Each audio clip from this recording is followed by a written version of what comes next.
예, 오늘 화면에 자주 나왔죠. 누가복음 2장 52절.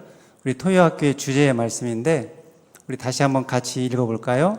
시작. 예수는 지혜와 키가 자라가며 하나님과 사람에게 더욱 사랑스러워 가시더라. 아멘. 하일랜더 신드롬, 하일랜더 증후군이라는 것이 있어요. 뭘까요? 어른이 되기 전에 피부와 뼈의 성장이 멈춘 상태를 말해요. 그러니까 외관상 보기에 노화나 성장 속도가 다른 일반 사람들보다 아주 극도로 느려서 아무리 나이를 먹어도 어린아이 같은 모습을 띠고 있는 현상을 가리킵니다. 이것은 어디까지나 몸의 상태를 가리키는 말이에요. 그런데 안타깝게도 마음의 성장이 멈춘 사람이 있습니다. 마음이 더 이상 자라고 성장하지를 않는 거예요. 누가 멈추게 한 게 아니라 스스로 멈춘 거예요. 나는 이제 더 이상 배울 것이 없어요. 난 이미 다 알고 있고 난 이미 다 잘하고 있어요. 그래서 더 이상 알려고 하지도 않고 배우려고 하지도 않는 거예요. 그런데 그 모습이 장성한 모습이 아니라면 어떨까요? 그 모습이 그의 마음 씀씀이나 행동하는 것이나 다른 사람들과 관계를 맺어가는 모습이 전혀 어른 같지가 않은 거예요. 어린아이 같아요. 모든 게 자기 중심적으로 돌아가야 하고 늘 자기밖에 모르고 모든 것이 자기 감정과 자기 기분에 따라 되어져야 한다고 주장한다면 자기 기분에 맞지 않으면 금방 짜증을 내고 화를 내고 다른 사람의 마음이나 형편은 전혀 생각하지를 않고 고려하지 않는다면 다른 사람을 도울 줄도 모르고 이해할 줄도 모르고 배려할 줄도 모르고 용서할 줄도 모른다면 그렇다면 이 사람은 다 잘한 사람이 아니죠. 그런데 자기는 다 잘했다고 더 이상 잘할 필요가 없다고 생각하는 거예요. 혹시 여러분 가운데 그런 분이 있을까요? 나는 다 안다. 나는 이미 다 잘했다. 그래서 배우는 학생의 마음을 버리고 가르치는 교사의 마음만 가지고 있는 사람이 있다면 그런 사람이 있다면 영적인 하일랜더 신드롬에 빠져 있지 않은지 살펴봐야 할 것입니다. 우리는 아무리 나이를 먹어도 아무리 높은 자리에 앉아 있어도 계속해서 자라야 돼요.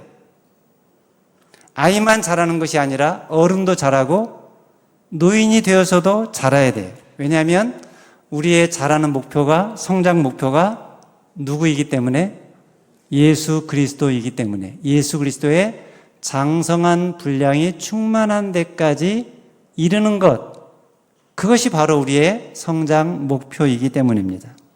에베소 4장 13절 15절을 같이 읽겠습니다. 시작. 우리가 다 하나님의 아들을 믿는 것과 아는 일에 하나가 되어 온전한 사람을 이루어 그리스도의 장성한 분량이 충만한 데까지 이르리니. 이어서 15절입니다. 오직 사랑 안에서 참된 것을 하여 범사에 그에게까지 자랄지라. 그는 머리니 곧 그리스도라. 우리의 성장 목표가 누구라고요? 예수님의 인격이 성품이 충만한 데까지 거기까지 우리가 자라가야 한다는 거예요.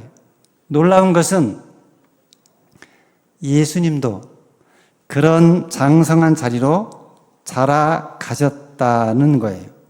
오늘 본문 누가복음 2장 52절이 그렇게 말하죠. 다시 한번 읽을까요? 시작. 예수는 지혜와 키가 자라가며 하나님과 사람에게 더욱 사랑스러워 가시더라. 놀라운 말씀이죠. 놀라운 기록이에요. 왜냐하면 예수님은 더 이상 잘할 필요가 없는 완전한 분이시기 때문입니다. 예수님은 구세주가 되시기에 완전하고 완벽한 분이에요. 그러니 더 이상 잘할 필요도 없고 성장할 필요도 없어요. 그런데 예수님이 어떻게 키와 지혜가 자라셨다라고 했을까요?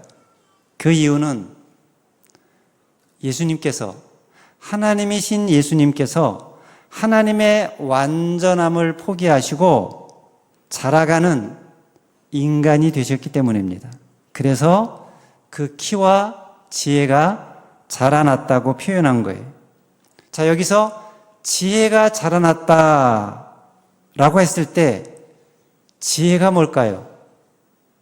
지혜라는 말은 사전에서 찾아보면 사전적인 정의는 이렇습니다. 사물의 이치나 상황을 제대로 깨달아서 현명하게 대처할 방도를 생각해내는 정신적인 능력이라고 그랬어요. 그러니까 지혜는 개인의 능력이라고 할 수 있습니다. 그런데요, 예수님의 지혜가 자라났다고 할 때 이 지혜는 개인의 능력이 아니라 하나님의 지혜를 말합니다. 로마서 11장 33절 말씀을 보면 하나님의 지혜는 너무나 깊고 풍성해서 헤아리지 못한다고 그랬어요. 같이 읽을까요? 시작. 깊도다 하나님의 지혜와 지식의 풍성함이요 그의 판단은 헤아리지 못할 것이며 그의 길은 찾지 못할 것이로다. 그런데 예수님은 그 깊은 하나님의 지혜까지 자라셨다는 거예요. 오늘 본문 40절 말씀에 보면 예수님은 자라면서 그 지혜로 충만해졌다고 그랬어요. 아기가 자라며 강화해지고 지혜가 충만하며 그랬죠. 어린 예수님이 자라면서 하나님의 지혜로 충만해진 비결이 뭘까요? 예수님은 늘 하나님과 연결되어 있었기 때문입니다. 그 생각이, 그 마음이 하나님과 연결되어서 하나님의 생각이 예수님 안으로 들어와서 예수님 생각이 되고 하나님의 지혜가 예수님 안으로 들어와서 예수님이 그 지혜로 충만해졌다는 거예요. 요한복음 5장 19절 말씀을 보면요. 아들이 아버지께서 하시는 일을 보지 않고는 아무것도 스스로 할 수 없나니 아버지께서 행하시는 그것을 아들도 그와 같이 행하느니라 그랬어요. 그리고 30절 말씀에도 보면요. 내가 아무것도 스스로 할 수 없노라. 듣는 대로 심판하노니 나는 나의 뜻대로 하려 하지 않고 나를 보내신 이의 뜻대로 하려 함으로 내 심판은 의로우니라 그랬어요. 그러니까 예수님은 늘 하나님과 연결이 되어서 하나님이 주시는 지혜를 따라 무슨 일을 하든 그 하나님의 지혜로 행하셨다는 거예요. 목수일을 할 때도 그 지혜로 했고 어머니나 아버지를 대할 때도 형제들을 만날 때도 다 하나님의 지혜로 했다는 거예요. 우리도 그래야 합니다. 우리도 일을 할 때 내 마음대로 하지 말고 내 생각대로 하지 말고 하나님의 생각을 따라 하나님이 주시는 지혜로 해야 한다는 거예요. 자, 그렇다면 하나님의 지혜를 우리가 어떻게 받나? 어떻게 하나님의 지혜를 얻나? 언제 어떻게 하나님의 지혜가 우리에게 임하나? 언제입니까? 우리가 하나님을 바라볼 때, 하나님의 말씀을 들을 때, 그 말씀을 듣고 깊이 묵상할 때 하나님의 지혜가 우리에게 임하게 되죠. 그래서 열왕기상 3장 9절 말씀에 보면 솔로몬이 하나님께 지혜를 구할 때 뭘 구했다고 그랬습니까? 누가 주의 이 많은 백성을 재판할 수 있사오리까? 듣는 마음을 종에게 주사 주의 백성을 재판하여 선악을 분별하게 하옵소서. 자, 여기 보면 솔로몬이 하나님께 구하는데 뭘 구했다고요? 듣는 마음을 구했다고 그랬어요. 이전 성경에는 지혜를 구했다고 했는데 그 지혜가 뭐라고요?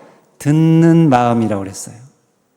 그러니까 백성들의 문제를 재판해야 할 왕이요 재판관인 솔로몬이 자기가 스스로 그 모든 문제를 잘 판단할 수 있는 지혜의 능력을 구한 것이 아니라 하나님의 뜻이 무엇인지, 하나님의 생각이 어떠한지를 잘 듣고 깨닫게 해달라고, 그 하나님의 지혜를 가지고 사람들을 대하고 그 하나님이 주시는 지혜로 나라의 대소사 모든 일들을 판단하면서 살게 해달라고 기도한 거예요. 그래서 뭘 달라고 했다고요? 듣는 마음을. 하나님의 생각을, 하나님의 마음을, 하나님의 뜻을 듣는 마음을 주옵소서. 솔로몬에게만 이 듣는 마음이 필요할까요? 아니죠. 우리에게도 필요합니다. 우리도 기도할 때 이 솔로몬처럼 기도하고 이 솔로몬이 구한 것을 우리도 간구해야 돼요. 개인 일이든 가정 일이든 교회 일이든 직장 일이든 어떤 일이든 내 스스로, 내 생각대로, 내 마음대로 판단하고 평가하며 사는 것이 아니라 늘 뭘 달라고 듣는 마음을 가지고 하나님이 뭐라고 하시나, 하나님의 뜻은 뭘까, 이 문제에 대한, 이 상황에 대한 하나님의 마음이 뭘까 듣는 마음을 구하는 거예요. 하나님이 뭐라고 하시나, 성경에는 뭐라고 기록되어 있나, 성령님께서 뭐라고 하시나 듣는 마음으로 하나님께 구하고 하나님께로부터 오는 생각을 받아서 사는 자가 되라는 거예요. 그게 지혜로운 자라는 것입니다. 언제 그렇게 하라는 거예요? 언제나. 특별한 일이 있을 때도 그렇게 하지만 특별한 일이 없을 때도, 일상 보통의 때도 매일매일 하루 일과를 시작할 때 내 생각을 내려놓고 내 계획을 내려놓고 들으라는 거예요.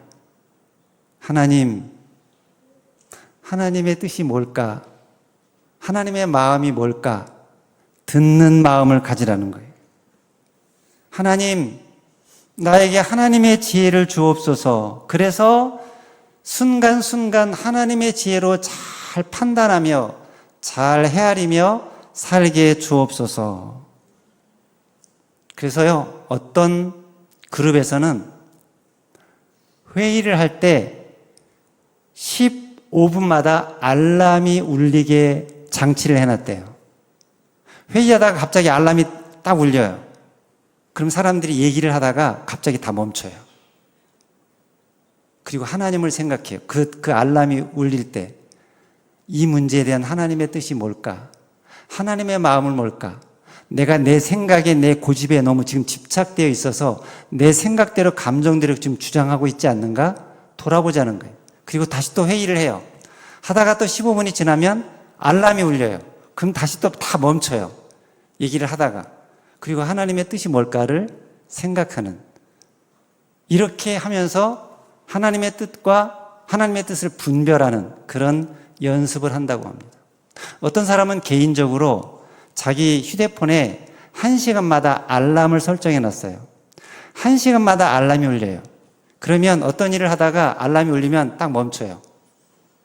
하던 일을 멈추고 생각도 멈추고 하나님을 생각하는 거예요. 지금 하나님의 마음은 어떠실까? 나를 바라보시는 하나님의 뜻은 뭘까? 생각하면서 이렇게 하면서 점점 하나님의 뜻에 하나님께 향하게 하는, 그래서 하나님께 듣는 마음을 가지고 날마다 살아가고자 하는 그런 갈망에서 이런 일을 한다는 거죠. 우리에게도 이게 필요하지 않을까요? 하루를 돌아보면 너무 내 생각에 몰입되어서, 내 감정에 몰입되어서 하나님의 뜻을 분별하지 못하고 하나님의 마음을 분별하지 못하고 살 때가 많이 있지 않습니까?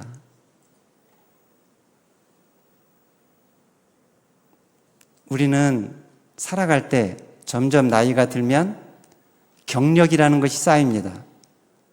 지식이 쌓입니다. 경험이 쌓입니다. 그래서 뭐로 살려고 하냐면 내가 그동안 쌓아온 경험으로 인생을 살려고 해요. 지식으로 살려고 해요. 하나님께 더 이상 듣지를 않아요. 그래서 인생이 문제가 되는 거죠. 내가 쌓아온 경험으로, 지식으로 여러분 인생의 문제가 풀립니까? 해결됩니까? 그렇지 않잖아요. 오히려 나이가 들수록 그런 거 내려놓고 하나님께 듣는 마음이 필요하다는 거죠. 내가 지금까지 쌓아온 지식이나 경험이나 경력이나 노하우로 사는 것이 아니라 하나님이 주시는 생각으로 하나님의 주시는 지혜를 가지고 사는 자가 되라는 것입니다. 예수님이 그러셨어요. 예수님은 어려서부터 늘 하나님과 연결되어서 늘 하나님의 음성을 듣고 그 뜻을 따라 그 생각을 따라 사셨다는 거예요. 나는 그 어떤 것도 스스로 하지 않는다. 다 아버지께서 하나님께서 하라고 하신 일을 하나님의 뜻을 따라 했다고 말씀하지 않았습니까? 저는 저와 여러분들의 삶도 그렇게 되시기를 바랍니다. 하나님 말씀해 주세요. 제가 듣겠습니다. 하나님 알려주세요. 하나님의 뜻이 무엇인지, 하나님의 생각이 무엇인지 묻고 또 묻고 듣고 또 들음으로 여러분의 하는 모든 생각이 하나님의 생각이 되고 여러분의 하는 모든 일 속에서 하나님의 손길이 느껴지는 그런 사람이 될 수 있기를 바랍니다. 그러면 어떻게 되나? 그렇게 우리 생각이 하나님 생각으로 가득 차고 우리에게 하나님의 지혜가 충만해지면 그러면 어떻게 되나? 52절 후반부 말씀처럼 된다는 것입니다. 같이 읽겠습니다. 시작. 하나님과 사람에게 더욱 사랑스러워 가시더라. 아멘. 우리 옆 사람 축복해 볼까요? 저 말씀대로 하나님과 사람에게 더욱 사랑스러워 가시기를 바랍니다.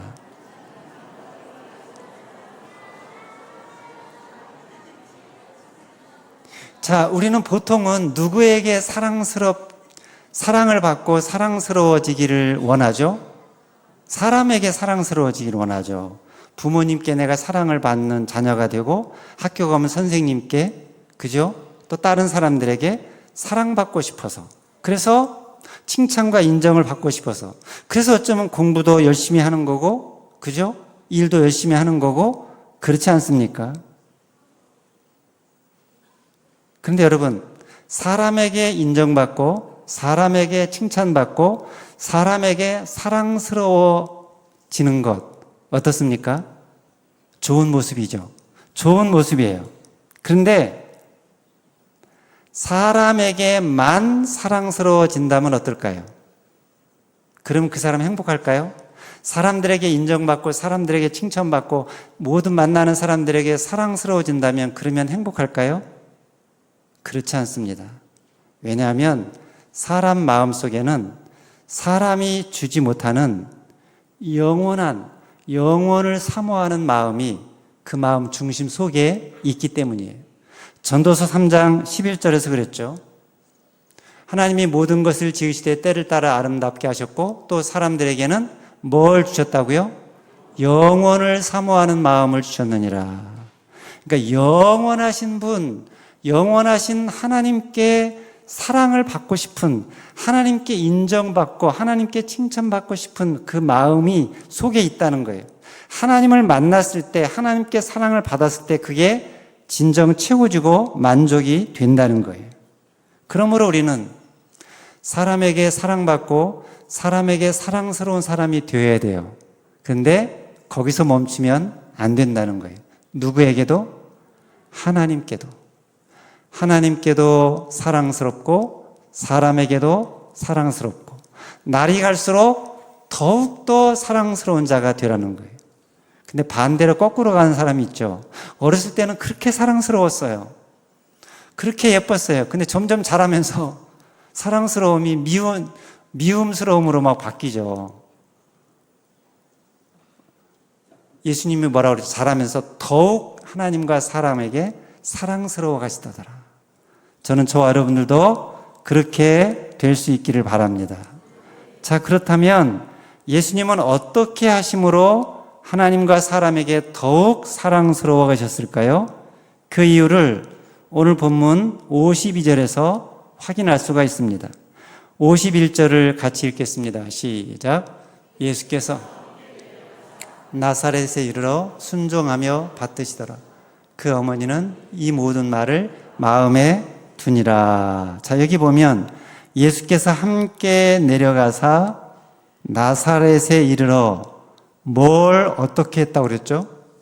순종하여 받드시더라 그랬죠? 자, 여기서 순종은 누구를 향한 순종일까요?